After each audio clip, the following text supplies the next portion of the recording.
খেলাধুলা দিয়ে সমাজ ও রাষ্ট্রে গুণগত পরিবর্তনের স্বপ্ন দেখেন বিএনপির চেয়ারম্যান তারেক রহমান। সেই ভাবনা থেকেই ভবিষ্যৎ রাষ্ট্র পরিচালনার পরিকল্পনায় ক্রীড়াকে বিশেষ গুরুত্ব দিচ্ছে বিএনপি। এ খাতে দলের ভিশন ও দর্শন আরটিভির কাছে তুলে ধরেছেন দলটির ক্রীড়া সম্পাদক আমিনুল হক। পাশাপাশি মতামত দিয়েছেন উপমহাদেশের প্রথম গ্র্যান্ড মাস্টার নিয়াজ মোর্শেদ ও সাবেক ফুটবলার জায়েদ পারভেজ চৌধুরীও। হুমায়ুন কবিরের ক্যামেরায় আতিকুল ইসলাম শাকিলের 3 পর্বের রিপোর্টের আজ থাকছে প্রথম পর্ব।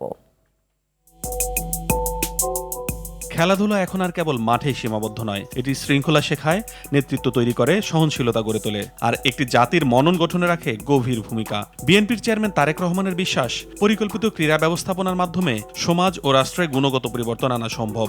আর তাই ভবিষ্যৎ রাষ্ট্র পরিকল্পনার রূপরেখায় ক্রীড়াকে কেবল বিনোদন নয়, একটি স্ট্র্যাটেজিক সেক্টর হিসেবে দেখছে বিএনপি।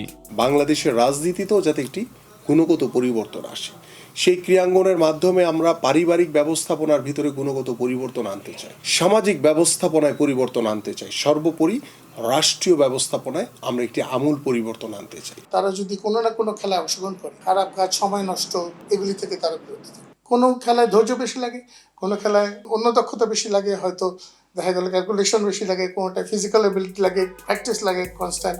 এই দর্শনের বাস্তব রূপ দিতে ক্রীড়াঙ্গনকে ঢেলে সাজানোর কথা বলছে দলটি। খেলাধুলাকে পেশা হিসেবে প্রতিষ্ঠা, খেলোয়াড়দের মর্যাদা নিশ্চিত করা এবং মাঠ থেকে জাতীয় জীবনে ইতিবাচক পরিবর্তনই এই ক্রীড়া পরিকল্পনার লক্ষ্য। আমি কিন্তু একটা পর্যায়ে এসে পেশাদারিত্ব ভাবে দাবা খেলিনি, যখন আমার খেলা উচিত ছিল। হয়তো আই মেড এ মিস্টেক, আমার না উচিত ছিল, কিন্তু এই যে রিস্কটা নেওয়ার যে ভয়টা, এটা কেন আসছে? আমারই ভয় আসছে, তার অন্যদের কি হবে অবস্থা?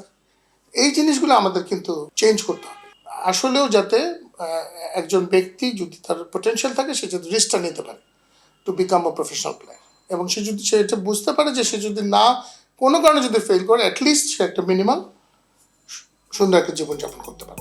খেলাধুলাকে পেশা বানিয়ে রাষ্ট্র বদলের এই দর্শনই তারেক রহমানের ক্রীড়া পরিকল্পনার প্রথম ভিত্তি।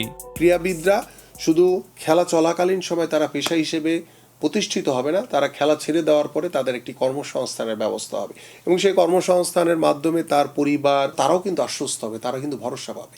যার কারণে আমাদের একটি ডায়লগ রয়েছে যে ক্রিয়া হলে পেশা, পরিবার পাবে ভরসা। আতিকুল ইসলাম শাকিল, আরটিভি, ঢাকা।